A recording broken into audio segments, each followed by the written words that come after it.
Tired of workflow emails going to the wrong person because the default user is inactive? Change it in under 2 minutes. I'll show you exactly where to find the setting and how to update it. Follow these 7 steps. Start by clicking the gear icon in the top right corner to open the Quick Settings menu. Then, click on Open Advanced Setup to access the full setup area. In the Quick Find box, type Process Automation to filter the setup options. Now, click on Process Automation Settings from the results.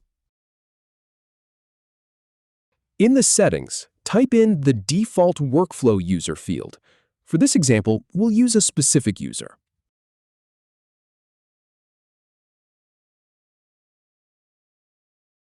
Then, also type in the Flow Test Coverage Percentage field. Finally, click Save to apply your changes. That's it. Your default workflow user is now set. If you have any feedback or if any info is inaccurate, please leave a comment below. We'll do our best to answer or redo the video if needed. Thanks for watching.